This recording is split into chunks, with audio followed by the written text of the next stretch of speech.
Greetings, fellow pipe smokers, on this lovely sunny day. Summer is knocking on the door already, but I heard that it's going to get cold in the next few days. So I used the time to smoke a cigar in the garden. It's a Oscar Valladare's Maduro, wrapped in banana leaf. Let's see if we can get it out here.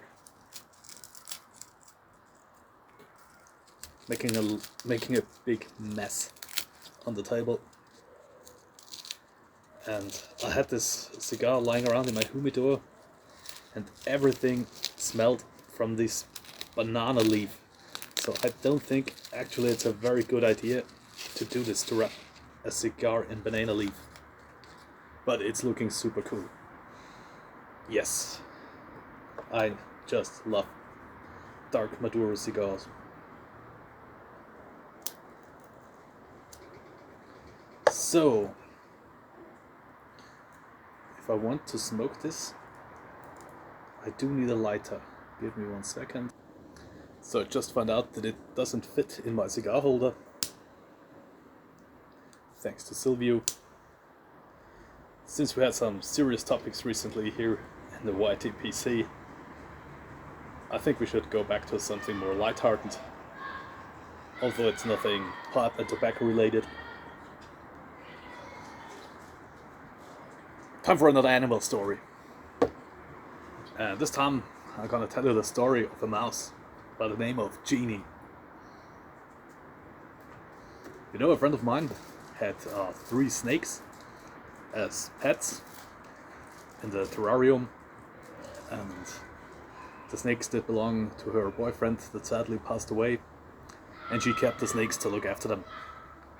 And those snakes were fed with mice, and she used to purchase those white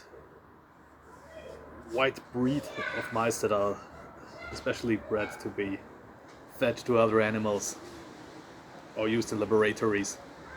And as you know, these mice have no survival instinct, they don't know dangers and such, they are rather brainless.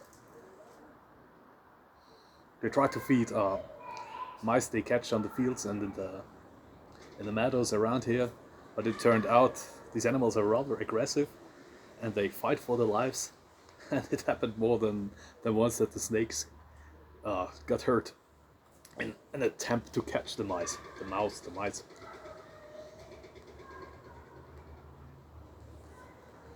Wonderful. Just plain wonderful.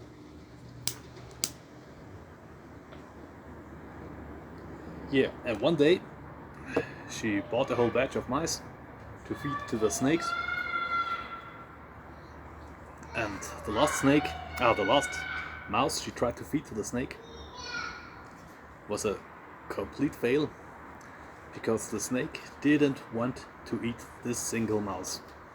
So she thought, okay, I'll keep the mouse for the next day, and the next morning she tried to feed the mouse again, and yet again the snake didn't want to eat the mouse. So she thought, well, the snake didn't want to eat her 2 times. I'd rather let the mouse loose. And you know, she has chicken in the garden, and also cats. And those cats usually do kill mice and bring it to her. So yeah, she let the mouse go for a higher judgment or trial, can I say this? But anyway, it turned out the chicken didn't want to eat the mouse either, or the mouse avoided the chicken. She was clever enough. But one of the cats did catch the mouse indeed, but instead of eating it, the cat just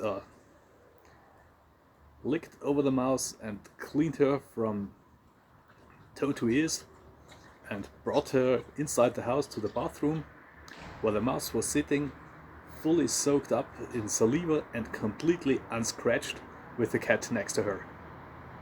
So yeah, this was the 3rd time at least that the mouse did survive.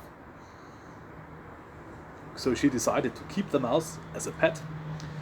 She had a spare cage where she did put the mouse, and she built her a nice living space for the mouse. And the mouse got the name Jeanny. So when I visited her one day, she did show me the mouse and took her out of her cage and did hold the mouse in her hand, when one of the cats came around the corner. One of those cats that is actively hunting mice. And the cat did see Jeanny, ran over there, sat in front of the mouse that was sitting in the palm of the hand, and the two animals stared at each other directly in the eye. Then they started to sniff in each other's face, and suddenly the mouse stood on her stood on her feet, and slapped the cat right into her face with the bare hand. And if you know mice have the same rather singular hands as humans do, just tiny. And she really, with her bare hands, slapped the cat straight into the face. The cat was completely surprised by this, really was scared, jumped away, and had a lot more respect for Jeanny the mouse. Of course we had a blast because it was so funny to watch. And yeah, Jeanny didn't grow old, though I don't know how old such this breed of mice can get. But she had a peaceful, calm life until her last day. I don't know if the story has a morality behind it, a deeper meaning. If you want to make a movie out of it, we can talk about the fees. Must be a nice children's story. Anyway, hope you enjoyed the chat. See you next time with something pipe related. Cheers.